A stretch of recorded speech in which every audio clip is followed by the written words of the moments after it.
Take your pixie out of your pockets, Neverlanders. Sprinkle some of that pixie dust around. Use the Force because we're having another Star Wars big themed episode.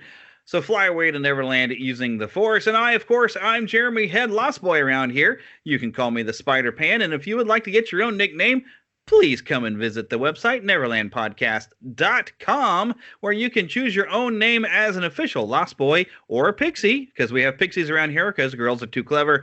They don't get lost. And we're not flying to Neverland alone this week. We have some special guests with us. Of course, you all know Lost Boy Philip already. Hey there, Phil. Hey. And, of course, we call him the Kryptonian because he is the Superman. And he's a Superman anyway. Why, thank you. And, of course, hey, guess what? We haven't talked to him in a long time, but Michael Ehmke, head of the Weeby Geeks Podcast Collective. There you go. And host of Wookie Radio, along with some other shows that I can't keep track. He does so much stuff. And working, you have to at least say hello. You can't just talk like a Wookiee the whole time. Well, maybe he can. How's it going? It's going good. Unfortunately, I don't have my devices out here where I usually make my stormtrooper noises. I haven't quite unpacked everything, I guess, here, have I? Where did I put that stuff? Oh, well. The whole Star Wars cast can understand Wookiee, so can we. There we go. There we go. Feeling about this. So we're going to have to leave it to you for all of our Star Wars sound effects, because I don't have any of mine unpacked at the new house. Which, this is the first time you're getting a look at the new studio here. I should have panned my camera here on Skype around and say, look, it's the new studio. It's smaller than the old one. And I actually got it lit up better, I think, than any time I've had before. That because I've been on Wookie Radio. We've had like a panel thing that you were putting together. Smugglers something. Smugglers Alliance. Yeah, which we haven't done that in a while. We've done a couple, but it's been during the times that you said you were working since we record. That figures, doesn't it? Well, my schedule's different now. Cool. We'll talk after show. Yeah. Although I do get in bed by about 7 o'clock now because I wake up at 3 o'clock to do early morning radio. Yeah. So weekends are optimal now. Exactly. But we got so much stuff to be able to review, and as the show goes on, it will become more and more spoilery. So for starters, we want to jump in and talk a little bit about Jedi Fallen Order, even though I might be the only person that's played it as far as I know. We'll talk a little bit about that, even though I haven't finished it. We can go in and talk about The Mandalorian, because I'm assuming, if you're listening to this point, you've probably watched the entire series. In fact, my wife just actually yesterday, because she's off work being a teacher, she sat down and watched all 8 hours of The Mandalorian yesterday. And then after that, probably the thing that we figure by now, it has been, 3 weeks? There's no way we're spoiling the Rise of Skywalker, so we're going to deep dive into the Rise of Skywalker and get more personal on different things we thought about specific scenes, which probably I should have watched it more than one time by now. I know Phil saw it at least 3 or 4 times the opening weekend. I saw it 3 times the opening weekend. I went out on New Year's Day and saw it the 4th time. And Mike, how many times have you seen it now? I've seen it once. Just once? Just the one time. Yeah. Philip will probably be our eye for details then. I'll try. Now, how far are you on Jedi Fallen Order? Let's see. The last thing that I did on New Year's Day, because I spent half of New Year's Day just playing the daylights out of that thing, but I got stuck on Zepho on the second time you go to Zepho, and I was trying to figure out how to get off the planet. I also had an issue where the combat, I mean, there's like multiple type of game formats I can compare this to, because it's a little bit of Uncharted with some of your maneuvering around, a little bit of Legend of Zelda with some of the temples and puzzles to solve, and then the combat's being compared to things like Dark Souls and stuff like that. And I got into a bit where there was this Purge Trooper there, and I dueled him, beat him the first try. And then these little things that I just call giant rats basically came out of nowhere behind me, bit me, finished me off before I could heal. So I then had to go back and refight that Purge Trooper, and then suddenly I couldn't beat him anymore, and it took me 3 or 4 attempts to beat him. But I finally got through that, but then I got entirely lost on the planet trying to find my way back to the ship, And when I finally found out the right path I was supposed to go, I actually got captured, which I guess is part of the story, by a bounty hunter named Null Chance. And that is actually where I left off. So I'm in the, when I pick up, maybe tomorrow I'll get a chance to play. I've got to now, I guess, escape from Null Chance without my lightsaber. And I have a bad feeling about this. I'm on Zepho for the first time. Oh, so man. I'm still early. You're still very early on. What's your early impressions? I'm loving it. Yeah. I'm thrilled with it. When I got it, I started playing it. And I'm like, okay, I need to put this down and go back and finish the campaigns on the Resurrection campaign on Battlefront 2. Oh, wow. Which I found out I was on the last chapter. I was like halfway through the last chapter. So I needed to finish it before I went back, because if not, I would never finish Battlefront 2. It makes sense. Campaign. Yeah. So I want to finish that. And then as I did, they load up going, hey, we got the new expansion with another. I'm like, oh, great. Another campaign. Oh, Yeah, I haven't played Battlefront 2 in a while. I haven't checked out what this new campaign would be in then. You got, it's one of those. It's all right, one at a time. All right. No. I was gonna say they have the red armor. I saw that. I just haven't played it yet. Yeah. It's a $25 upgrade. Woo. Yeah, it's an actual upgrade to the game. And then it gives you the next set of, and then it'll continue with the normal DLCs after. Mm-hmm. But it's supposed to be a major upgrade that's got all the Rise of Resistance stuff in it. Oh, nice. Okay, so there's something to add to my list of things to do at some point. Of course, I still need to. I had started playing the Lego Force Awakens game, which I've had that game for like years. And I just never sat down to play it. And I just sat down to play it as I got moved into the new house. And then my wife got me Jedi Fallen Order for Christmas because I asked for it. So I'm like, okay, well, I should really finish the Force Awakens. Never mind, Jedi Fallen Order. So, yeah, I'm loving the story so far with it. Yes, and of course I love the good voice the motion capture with the voice acting as always makes a game better. And they hit you with the twist right from the start, which I'm like, because the one character I've seen in the different gameplays and some of the other trailers, I'm like, okay, cool, this is a great NPC, and then all of a sudden, you get the twist. I'm like, that's awesome. I didn't see that. And yes, it's the interesting thing is what they now call the Metroidvania style of game, where as you gain new force abilities, you are able to you have to go back and revisit planets because you now can unlock new areas because now you've learned to force push, now you've learned to force pull. Now he's remembered his master training him how to run along walls. And I really enjoy whenever you're about to get a new Jedi ability, because it's important for the story. You can get to play a flashback with his old master, which is very cool that it's the same race as Zeb from Star Wars Rebels. I cannot remember what his race is. So it's very cool that your master was one of them. And so you get to go and learn the ability in the game as you get a recap of Cal being a child, learning as a young Padawan all these different abilities. So it's very, very cool how this is set up. And challenging. And I like the first boss fight I dealt with, and you're on Zepho the first time, so you would have dealt with this, but this giant lizard monster. This is the first real boss that you have to fight with. I think it took me like 5 or more times to figure out how to beat that boss. And it keeps putting the reminder at the bottom that you could lower the difficulty. You can put it on easy. And I was like, no, I'm going to play it on normal, the way they meant for it to be played. And I just kept at it and finally got through it. And I think I feel that simple sense of accomplishment that people who play Dark Souls talk about. You say, we know this is like a really difficult game for the battles, but when you've completed, that sense of accomplishment is great. And I think I understand that now. Zeb is a Lasat. Oh, yeah, there you go, a Lasat. And now, well, I need to catch up on Rebels because he was supposed to be the last of his kind, but I think I've heard a rumor that somewhere in Rebels he finds out he's not the last. Yeah, it is true. I'm just now for the first time, so.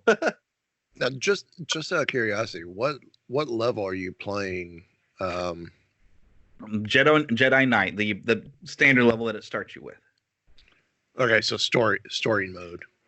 Well, story mode is the easy level. I'm doing a step Yeah. above where they meant it for it to be Jedi Knight, which is where you get the challenge. But if you really want to go, you can go Jedi Master and really make it hard for yourself. Which I'm okay, I ain't doing that yet. I'm doing story level only because I want to see more of the story, and I'm not with this type of game, I'm not a huge gamer, so I want to accomplish as much as I can, and then gradually work my way up to the next level. Yeah, I tend to do that usually, but I was like, you know what? I'm gonna start playing games the first time through on like that normal level, the way that they mean for you to experience it, and that way because part of my thought was I was gonna try to platinum this thing, but I don't think I'm gonna be able to do this on Jedi Master. They tell you story level is the recommended level to play it at. Well, if you want to just experience the story, then yeah, definitely. But I went with that when like default level is like that step above story mode where it's Jedi Knight. So, and that's where I went with. I didn't lower it or raise it, although they keep reminding me that I could lower it because I was struggling with that first boss fight. But I figured I'm going to push through. I'm going to learn. I'm going to adapt. I'm going to get better, and I have been. It's just every new boss that presents a new challenge. Like I've already had to fight the second sister a second round, which you never get to finish that fight. You just have to get to a certain, do a certain amount of damage, and then something will happen in story mode to separate you, and that's become I don't want to spoil anything for you, but that's become a lot more intriguing storyline with that second sister that showed up. Yeah, so. I'm glad we see that. I can't wait to fight the brother as well. Oh, I'm intimidated by that. Down the road. Because the further on I go in the game, the tougher these bosses get. Yeah, which it should be. Yeah, and you haven't gotten to face probably your first Purge Trooper then yet, have you? No, not yet. Oh, just wait. But I am seeing the it is cool to see the biker scout with the sergeant paplone on. I'm like, okay, this is cool. Yeah, I want that action. I want that action figure. I want a BD1 action figure. I love BD1. Yeah, that's cool as well.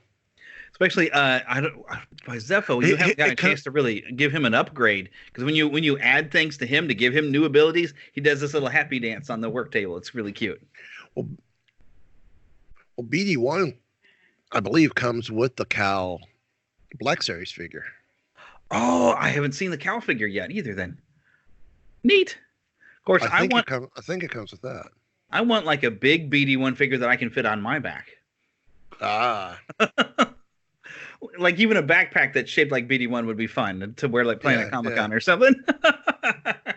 Yeah, it'd be like having the droid from Battlefront 2 on your back as well. Yes, that was another pretty cool droid. But cool. BD1 wins over that one for cuteness factor. Yeah.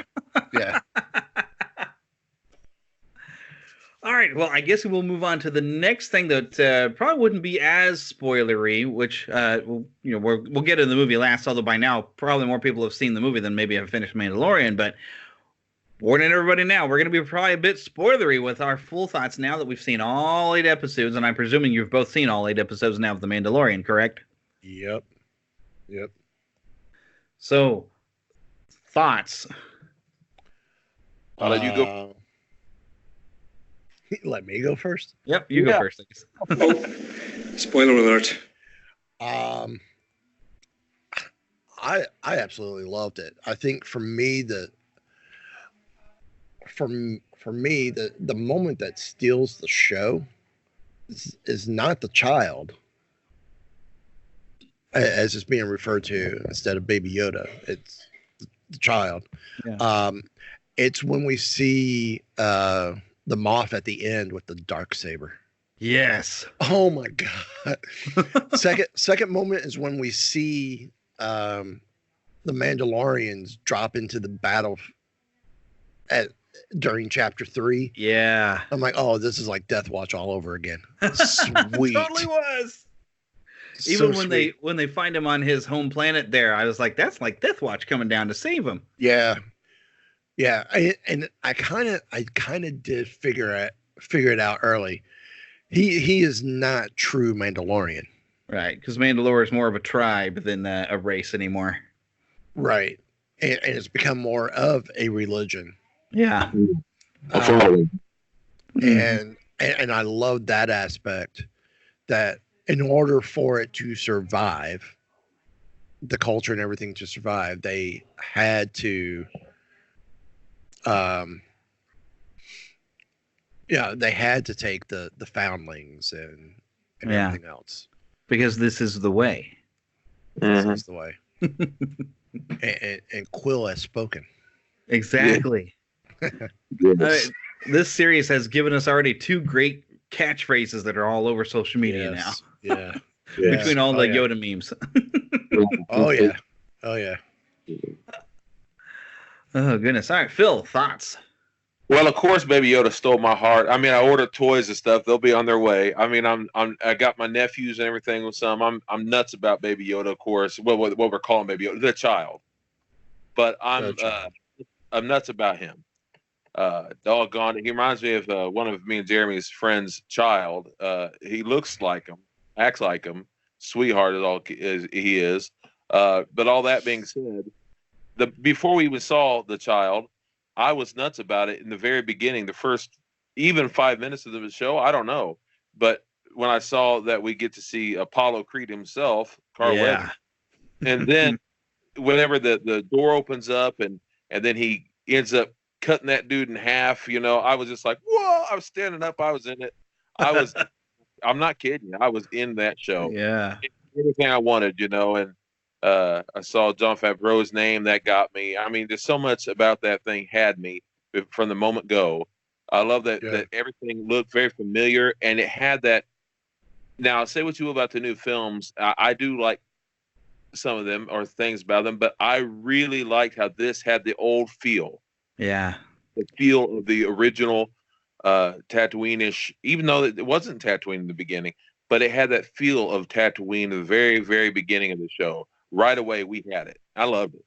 Yeah. I loved how it had that good, the bad, the evil meets the rifleman meets Gunsmoke meets Samurai Jack meets Wanted Dead or Alive. Yeah. It was that true Western vibe to it. Mm-hmm. I thought this was going to walk in the moment. I really did. And for everyone who likes Baby Yoda. Ooh, Baby Yoda, Baby Yoda.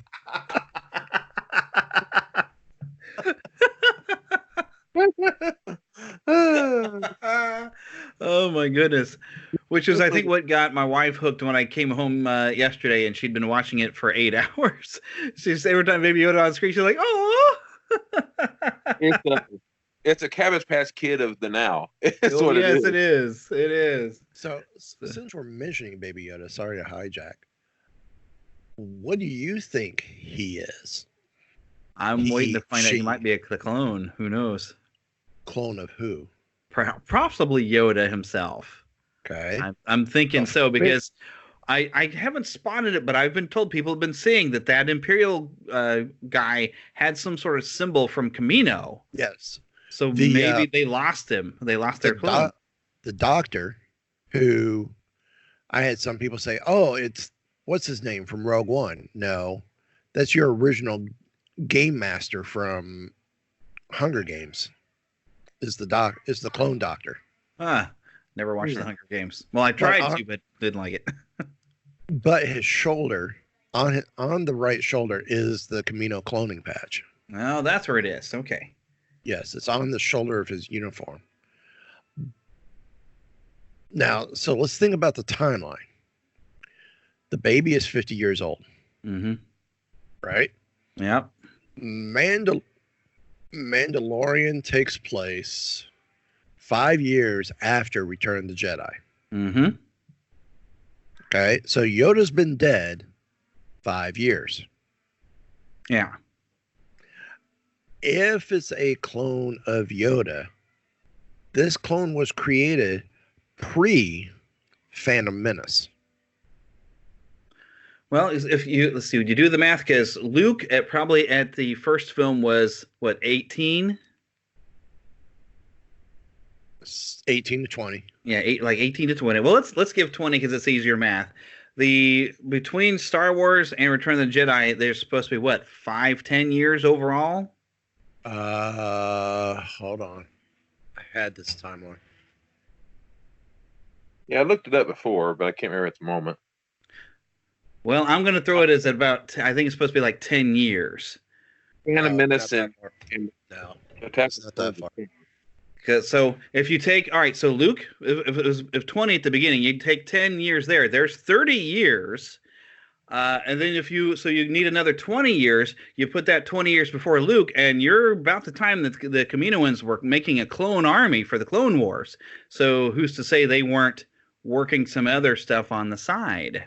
Because Palpatine was pulling some strings, so maybe this might have been something Palpatine had in the works as a way to create a Force sensitive, and eventually where he created Snoke, which, we're going to jump into some spoilers of the movie. So this, this was genetic material because they even mentioned in one of the episodes that they wanted genetic material from the child.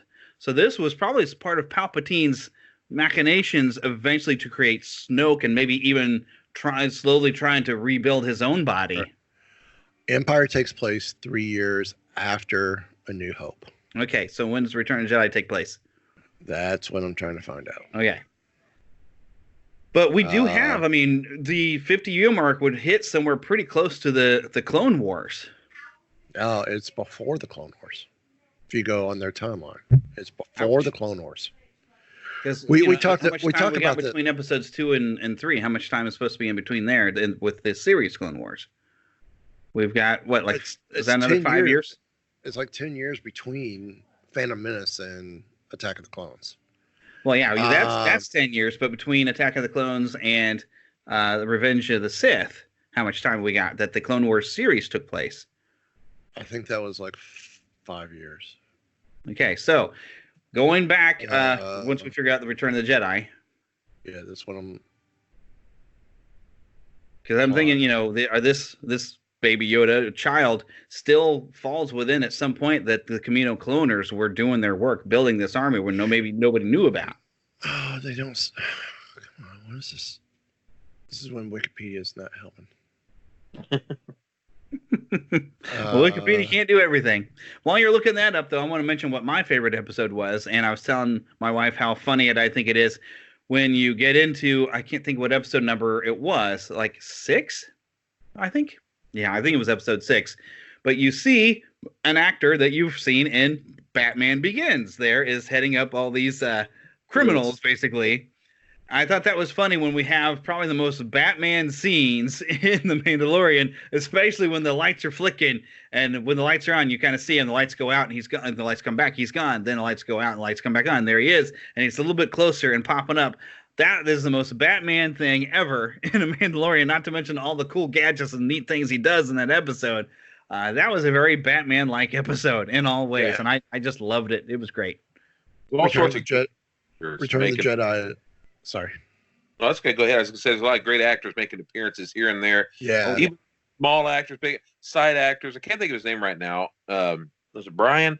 I can't think of his last name. He's done so many great side characters on sitcoms and all. And you see him on the first episode going out into that. He drops them off, and he goes out there and gets swallowed up on the ice. Remember? Oh yeah. Even on things, and I was like, oh. So that's how I knew I was going to just love this show, because right away I'm getting shocked upon shocked upon shocked. And I just fell for it, man. It swallowed me whole, just like that thing did him. I didn't even interrupt you. I'm very sorry about that. No. So we said Empire was what, 5 years or 3 years after? 3 years. Okay. Yeah. Return of the Jedi is 1 year after. So that's 1 year. Okay. So after Empire. So, and Phantom Menace takes place 32 years before A New Hope. So we're talking from Phantom Menace through the events of the Battle of Endor. We're looking 37 years then. 36 years. Yeah. So if the Kaminoans have been cloning for how long did they start? Because I think it mentions that in episode 2. They've been at it for a long time in secret. Right. Well, that would be 41 years before the show that we're talking about, Mandalorian. If it's 5 years Right. after, yeah. Yep. So, have you listened to the Dooku book? Nope, I haven't gotten to do audiobook. really much of any of the new books. There's so many stinking books they're putting out, and I barely have time to read all the ones that I've got Well, now. Well, you come to find out in the Dooku book that Dooku and Sifo Dyas were best friends. Mm. And Sifo Dyas in the book loses his mind Mm. and has no control. Easier to manipulate then. If I remember right, Dooku poses as Sifo Dyas when he speaks to the Kaminoans. Kaminoans Rough about word. cloning. Mm. Mm. Who was Dooku's master? I guess that I thought. Oh, that's right. Yoda was his master. Yoda was his master. Yeah. And they talk about the Padawan trials where his master is chosen Mm. in the book. The book is worth listening to. There is the written form, and the written form is a copy of the script because it's a dramatized book. Oh, cool. So it's a transcript of the book, of the script. It's basically the script form of what you listen to. And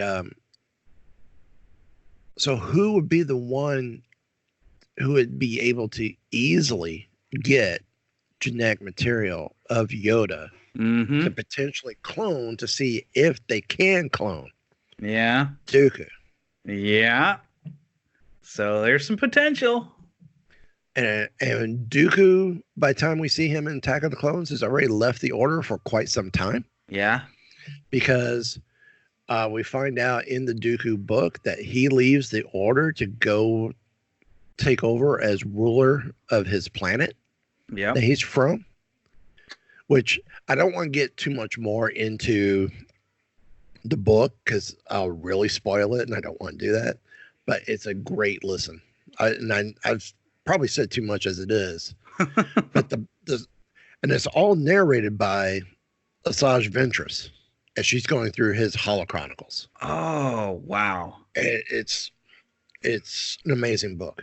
Do they use the voices from the Clone Wars series? No, Oh, too all bad. new voices. It's just as good. Cool. It's just as good. Well, I would mention a good place to probably find the audio of that, but they are no longer a sponsor because Amazon doesn't like my state because of our tax laws. That if you have a warehouse here, you have to pay taxes for it, and Amazon doesn't like that, and so neither does their company that they bought that specializes in audiobooks. So they can stick it. But but the book is so worth listening to. Yeah, I'll track it down. Yeah. Find time to listen to it at some point. I barely get a chance to listen to podcasts anymore with my line of work. So figure at this point in time, this is he's cloned roughly 6-7 years before Phantom Menace Mm-hmm. for him to be 50 now, which fits in perfectly with the Camino clone facilities working on. Maybe they were looking at developing a clone army of Jedis, and they tried the Yoda material first to see if the Force stuff transfers. And maybe because of all that, they couldn't advance the process as quickly as they could with the other material. Mm-hmm. Very interesting. Oh, I can't wait for season 2. I'm sure we're gonna learn so much Next fall. Which that's a long too way far off, away. man. Too That's far away. It's at least 6 months. Oh. Well, more than 6 months, really. That's like 9 months now because it's 8-9 months. January. Yeah. Man. Oh, so excited to learn new things. Plus, I want to see maybe some of the early beginnings. We might see the First Order coming to be. Which one thing I am curious because I'm still rewatching Rebels. I never finished watching it, but I went and I backed up because I'm pretty sure the planet from Rise of the Skywalker, which I can't think of off the top of my head now, Exeber was. But let's see. Yeah, that's it. I'm pretty sure that popped up in Rebels because didn't Maul go there with Elijah? Is not the right name either. Ezra. So I knew I was going back so I could watch that again. But I'm thinking, doesn't the Darksaber, isn't that like a significant, like the leadership of the Mandalorians is the holder of the wielder of that? So and that's the thing that's killed me. I've seen so many different articles on a couple of these geek culture sites, and I'm like, you guys should be embarrassed calling yourselves a geek culture site. Yeah. They're going, oh, with Moff Gideon having the Darksaber, that should show you the fate of Sabine. No. Sabine makes it to the end of the Battle of Endor because she and Ahsoka go off looking for Ezra and Thrawn, mainly Ezra. Because at the end of Rebels, the well-like things, which I haven't gotten to the end of Rebels at this point, so careful. Well, sorry, show's been over for a couple of years. Yeah, I know. I didn't get a chance to watch it, and my DVR got wiped clean, so I'm going back on Disney Plus. There's in Rebels, you'll see what happens with Ezra and Thrawn, and what happens with Sabine and Ahsoka. It's not Sabine's fate we gotta be worried about. It's Bo-Katan's fate. Because in season 4, Sabine hands the saber over to Bo-Katan. And I'm sorry to spoil that part, but it's important for the conversation. Yeah. So for Moff Gideon to have it, something happened to Bo-Katan. Which might be why good old Mando has some issues with Moff Gideon. Could be. Mm-hmm. I think we're going to learn some stuff. I hope Moff Gideon's around for a while to just be a real thorn in the side of good old Mando. Although I guess we learned his name is Din. Something. It was hard to catch. Din Djarin. Yeah. So he got his real name finally. Yes, Although I liked calling him Mando because apparently it was a play off of Manco that Clint Eastwood was called in the second of the trilogy of the Man with No Name. Yep. Nice tribute. I liked it. Yep. But anyways, are we ready to dive into the Rise of Skywalker then? Or is there anything else that we want to throw in about Mandalorian? I love the portable carbonite chamber. Yeah. Especially when tricked that. the guy into it. It was awesome. That was great. And I like that Life Day is now not only canon, but not just a Wookiee holiday, because here's somebody who wasn't a Wookiee who was wanting to celebrate Life Day with his family. Yep. That shows you the nerdyism, if you want to call it that, of Jon Favreau. I like how you have fans of, you could say, of our age group, but I like how they put all that in there. Mm-hmm. I like that. I like that a lot. And the disintegration rifle is back. Yeah, that was Life Day, if you will. That was from that show. Mm-hmm. Well, I love the nod to Top Gun as well. Yes. Because when Mando has taken the child or rescued the child, and it's being hunted down by the other bounty hunter, he does the Cobra maneuver, the Cobra braking maneuver. Oh yes! Throws on the brakes, rears up, and comes right back down behind him and fires off. That other bounty hunter I found out was Jon Favreau himself. No. The one that saluted to him, that was Jon Favreau himself. You know, oh yes.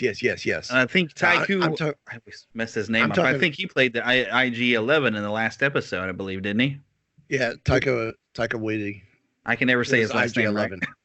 Yeah. No, I'm talking. It's the next episode, episode 4. Oh, yeah, when he's being chased by that bounty hunter through space, and he pulls out. I see. Yeah. That was a great nod. I thought of that immediately too, but I forgot that I'd remembered the Top Gun scene. Yeah, that was great.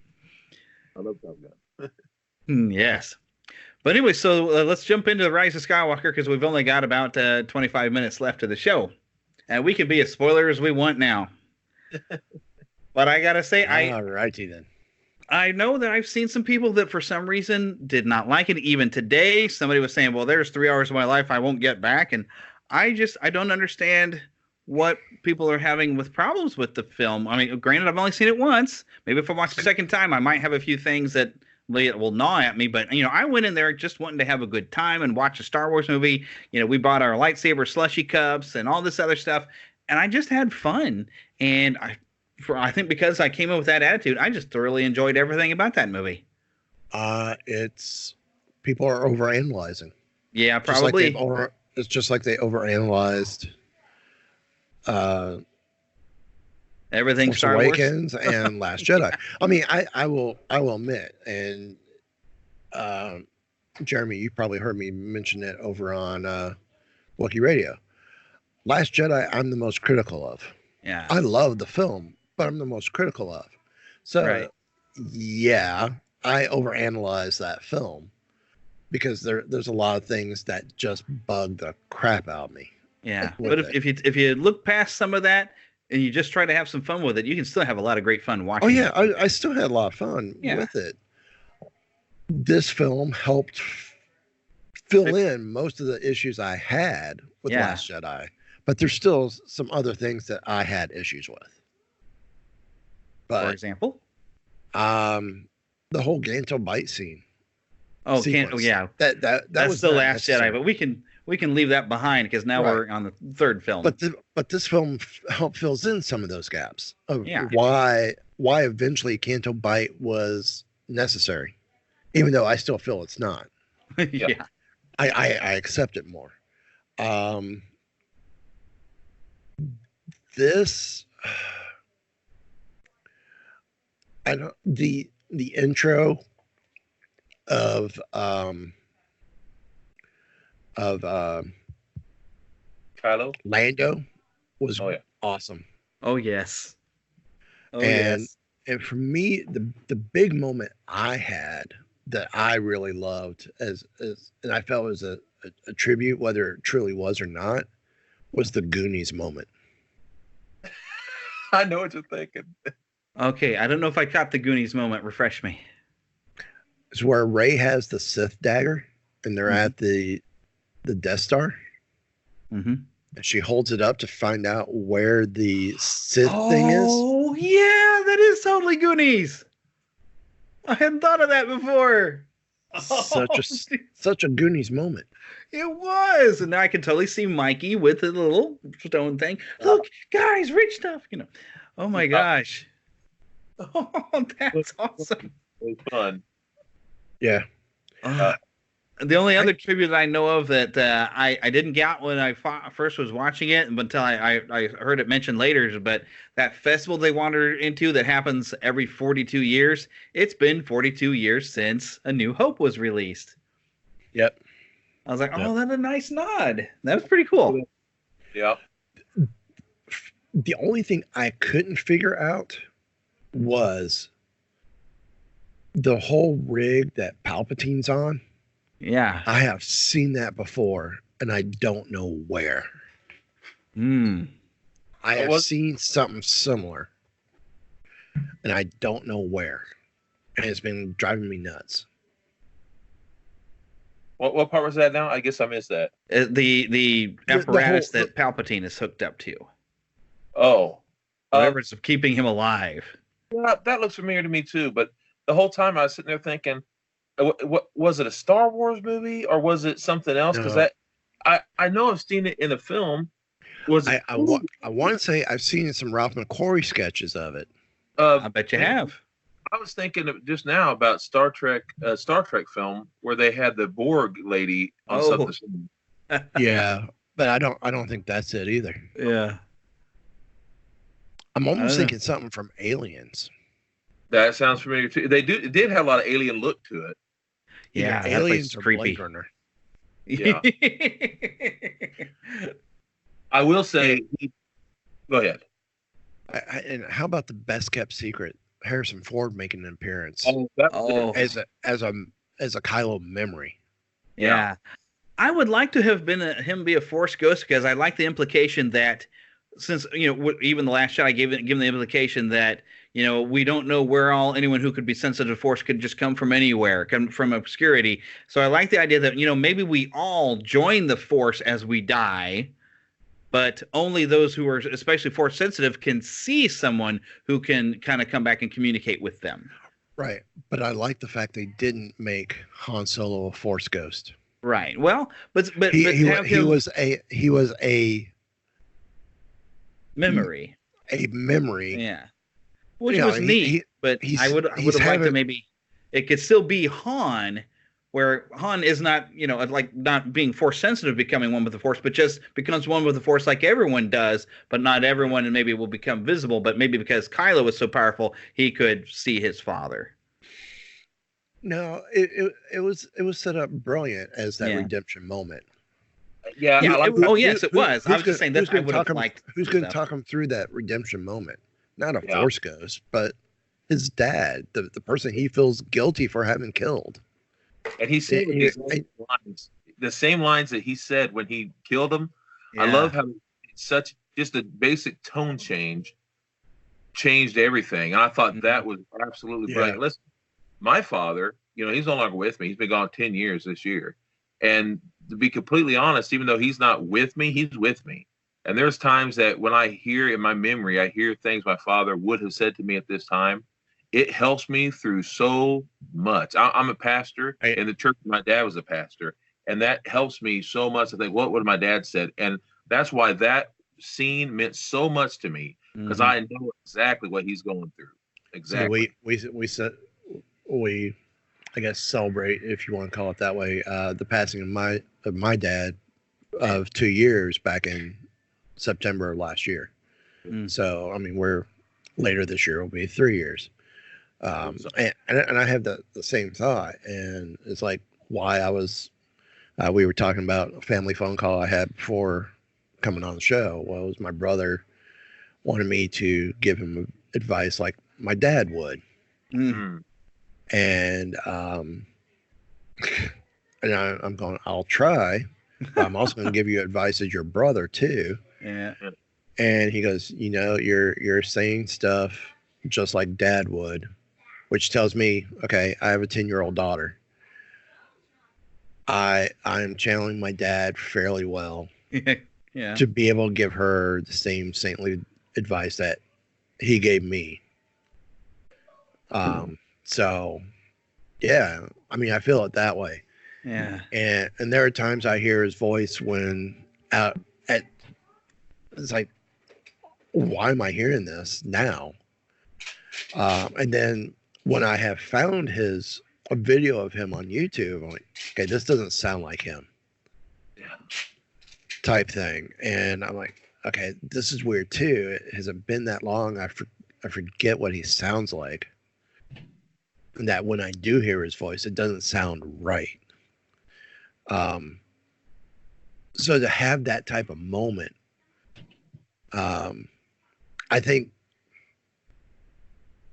and Philip, with you having just lost your dad, I think that moment hit me, what was touching more, which is why I said I'm glad it wasn't a Force ghost, and it shouldn't have been a Force ghost. Yeah. Because to me, that whole redemption moment with Kylo was more of a powerful scene because of that. Yeah. That it's him having that memory. It's within his heart. And that moment of delusion. And seeing the apparition there instead of it being a Force ghost just appearing and disappearing. Because you notice the moment he turns around to look at Rey and then turns back, that's when he comes back into reality. Yeah, and when he feels his mother die right at that moment. Exactly. Yeah. Which I want to get into that too, but one thing I want to point out with Kylo Ren's change and redemption, I loved John Williams, the maestro himself, took the Kylo Ren theme, and it's like he changed it into a major key, and so you're still hearing it, but you hear it now differently when Kylo would show up, or when Ben Solo would show up. I felt like he merged the Kylo theme with the Han Solo theme from the Solo film. I'll have to go back and check that. I mean, it's not an exact merger, but it's that same. It's like that tonation. Yeah. While you're mentioning John Williams, did you notice that John Williams is in the movie? He made an appearance? Yeah, I knew he did. You remember at the end when there's that bartender who shakes his head no and looks off a little bit? He looks off, kind of shake his head. Not at the very end, but he kind of looks off, kind of shake his head no, like, oh, heavens. And when I first saw it, I was like, I know that guy. He kind of had an eye patch. He looked kind of off. And then before I went and saw it the fourth time, I looked up on YouTube, and that's who it is. It's John Williams. All right, now I got to watch again just to look for John Williams. I mean, I spotted Anthony Daniels there as a gunner on the Falcon. That's Wedge. That's Wedge. It's not Anthony Daniels. That's Wedge. That's Dennis I swear I saw Anthony Daniels. Nope. Wedge Antilles without the helmet. That's Wedge Antilles. That's Wedge Antilles. That's Dennis. Was it Dennis Lawson? Yeah. Wedge was Ewan McGregor's uncle. McGregor's uncle. Yes. Yeah. I thought Wedge was on an X-wing. No, he's on the Falcon. I'm not sure which one he's on, but he's there. He's on the Falcon. That's Wedge. All right, so now I got to watch it because I thought Anthony Daniels had gotten a cameo outside of being 3PO. Because I swear that's who I saw. I mean, he was dead on. I thought, oh, cool, Anthony Daniels, yay! I don't believe. No, that's Wedge in the gunner spot. Yeah. All right, I'll have to check it out again then. I'm trying to remember the bar. You're talking the bar where we meet Babu Frick, right? Yeah. John Williams. Okay. I'm gonna have to watch the movie again. Is where we go. Is where we meet Zora for the first time. Yeah, that's it. Gotcha. Yeah. Okay, I remember now. Yeah, I didn't catch that as being. Well, me neither. The first Williams. time, but I shook my head and I was like, I know that guy. I just can't think of who he is. And then before I went to see it the fourth time, I looked it up. I was like, I gotta know who that is when I see him this time. Yeah. And that's who it was. Yeah, because I knew it wasn't just some accident. Because sometimes you watch these things and you see these people like, I know that face, I just can't place it because it didn't look like him. It did. Yeah. One major thing I really enjoyed about this film is we finally gave Rey like an inner struggle, something where she, when she's failing a little bit in her training, she's struggling with that, and now she's feeling the temptation and the pull to the dark side, other than just, Mark Hamill, or having Luke Skywalker, you seem to have a pull to it. Now she's struggling with it, and she's dealing with the temptation, and that moment where, going back to the Kylo Ren scene, where they're dueling, and then they both feel Leia passing, and Kylo, he stops, and he kind of turns away, and Rey is full on still lashing out in anger and strikes him down. Because we get because we got to establish that she has all this hate for Palpatine, who is like the cause of all of her life's problems, really, especially finding out that she's related, so she's got all this anger and hate, and it feels like that was her Luke Skywalker moment where Luke Skywalker cut off his own father's hand. That was her moment where she struck down Kylo Ren, but then she redeems herself by, giving a little bit of her life to save him, which when you add that into Kylo Ren's, no matter what his issues were with his father, he didn't have near as many issues, I guess, with his mother. And we saw that in The Last Jedi, where he didn't want to fire onto his mother. He knew his mother was on that bridge, and now when his mother's passing, he senses that and he stops. And she didn't. I mean, she felt it. You could tell she felt it, but she still struck him down. And so I like that moment at the beginning of Redemption where he sees Rey in a different light after she's healed him. And that whole scene, and then when Rey leaves, and then of course the memory of Han Solo comes back around. It was such just a great scene and moment, and to even get a full redemption of Ben Solo. I mean, because I know probably a lot of people. I know my wife was not happy that Ben had to die. Which, spoiler warning, but we warned y'all beforehand. But to me, that was the full cycle of redemption, like Darth Vader had done. Because Darth Vader's sacrifice wasn't about killing Palpatine. It was about saving his son. Right. And so And see, this was Ben Solo redeeming himself and sacrificing himself to save Rey. See, I was fine with Kylo dying. Yeah, me Or too. Ben Because dying. I didn't like the idea of him being tossed down into that pit. I was like, oh, come on, he can't go out that way. But going out to save Rey and sacrifice himself that way was perfect. Yeah. See, and I think they could have very easily named the film Star Wars Redemption. Yes, but that would have been too As well. spoilery. Maybe not. Yeah, but because then we'd have been expecting fits. Yeah. It still fits, though. Yeah. Rise of Skywalker has really 2 or 3 meanings to it. And first of all, it ended with her taking the name Skywalker, but also, also in a way for him, because although he doesn't have the last name Skywalker, he is a Skywalker. Indeed. Yeah. Here's the thing that bothered me with the end of we see the Force ghost of Luke and Leia. Mhm. Yeah. And technically, Leia was not a Skywalker either, even though she's the daughter of Anakin. She is, but she was given the she grew- Organa name as an adoption. How come we didn't see Kylo in the Force Ghost as well? I thought that too, honestly. But I don't know if they're just trying to focus on that part of those 2 lightsabers. I didn't know if that had anything to do with it or not, honestly. Yeah, But I think that's what they were doing. Because she was bearing their lightsabers and then having a new one of her own to give you that, hey, this story can continue. It's not a Skywalker saga so much anymore, but we got new stories because although I've seen videos, I haven't bothered watching them because I'm like, why are you guys trying to figure this out? It wasn't that difficult. But Finn wanted to be able to tell Rey something, and to me it was pretty obvious with his conversation he has with, I can't remember the character's name, but she was pretty awesome, the other former stormtroopers, and he's realizing the Force, Jana. But they're talking about the Force seems to have freed them from like the mind control. I think what Finn was realizing that he is sensitive to the Force, and he feels like maybe he should be trained. And I think all these other people who had walked away from being a stormtrooper, the Force apparently is strong with them as well. And you've got a whole new class of Jedi for Rey to try to train. That to me is what he wanted to talk to her about. I thought that was fairly obvious, but I think some people are still confused about that. But I'm like, obviously Finn is realizing the Force is strong with him, but he doesn't know anything about it. But Rey does now. See, So I didn't see Jana as having being Force capable or Force able. Well, so far we haven't seen Finn really being capable or able, but they've acknowledged that it seemed to be actually. I disagree. He did seem to have some moments where he sensed some things, but we don't know Jana very well yet. We don't know that she's had some moments. But Finn has, I think he exhibited that he senses some things.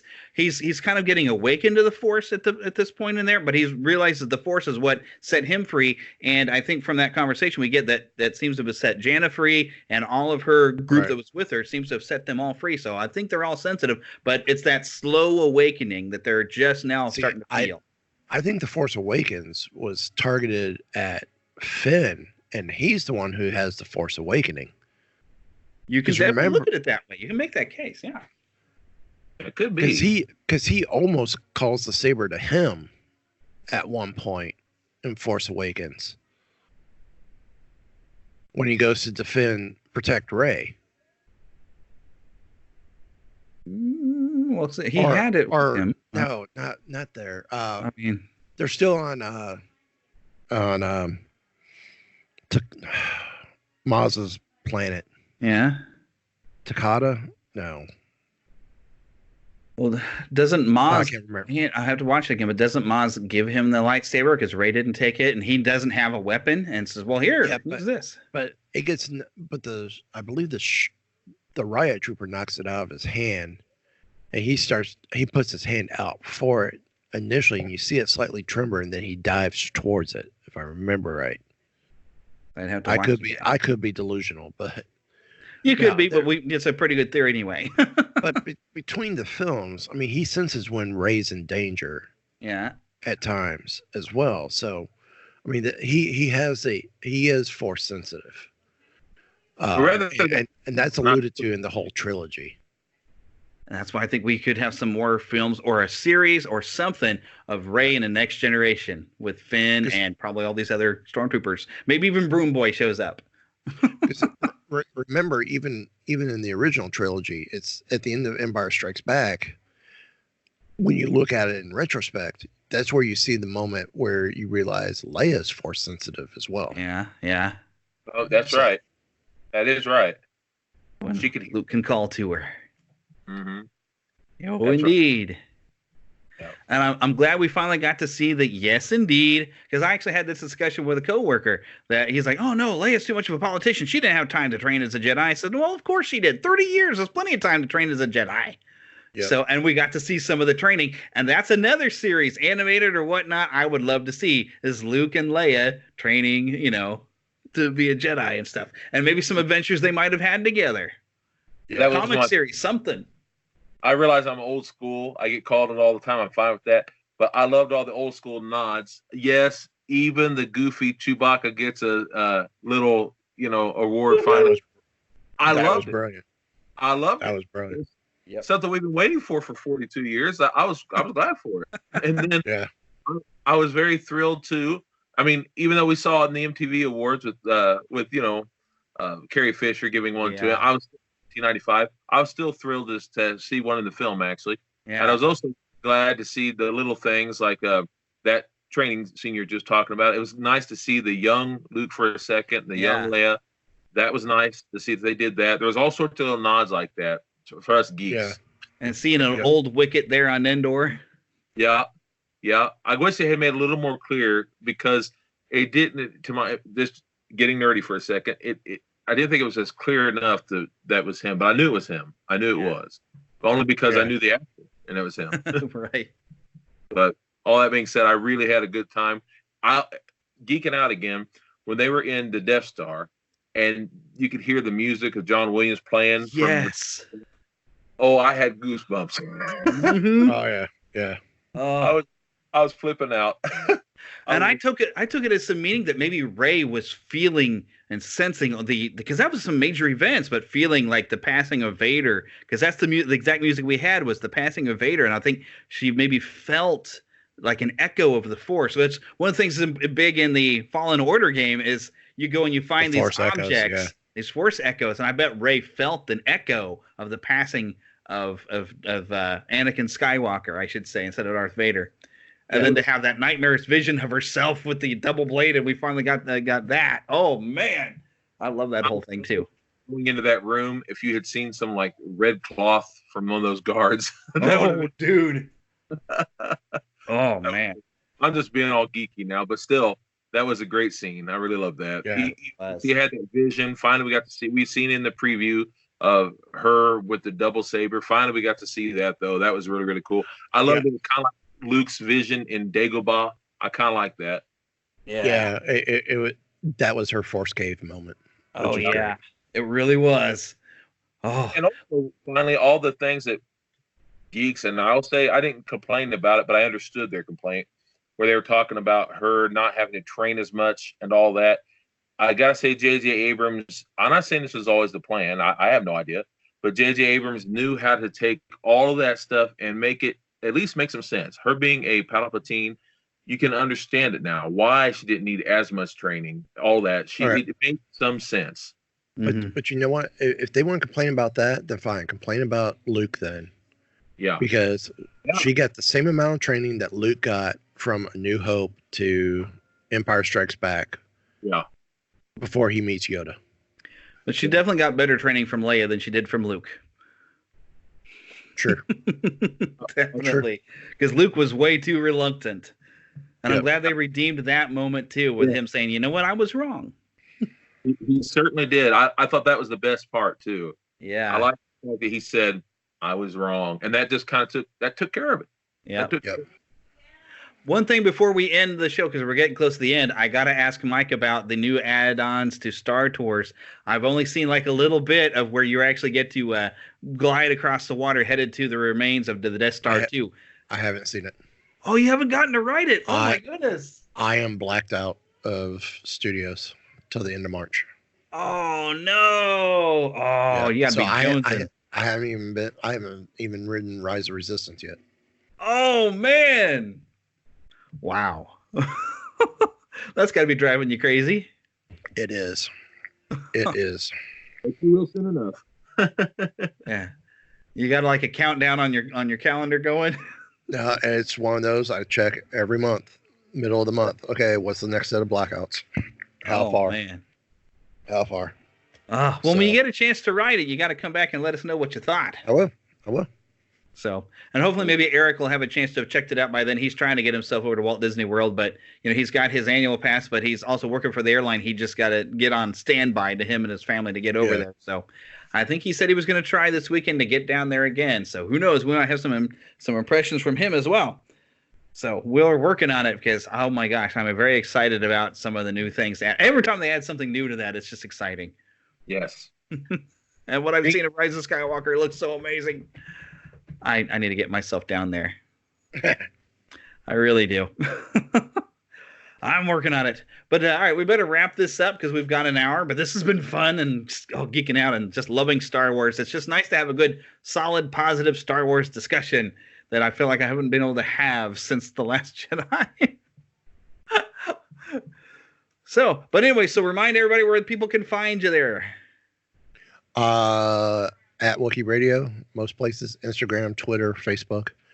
The website's wookieradio.net.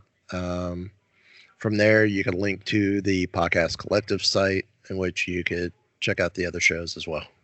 And of course, there are links to Weeby Geeks PC on our website, of course, neverlandpodcast.com. So follow those links. There's all kinds of shows in that network. There's even a more adult show. Disney After Dark is on there. So if you don't like how clean and wishy-washy we are, well, not wishy-washy, but how clean and squeaky we are, there is some not quite as clean shows. Something for everybody. All righty, but we'll see you all next time. And of course, may the Force be with you. It was good. Always.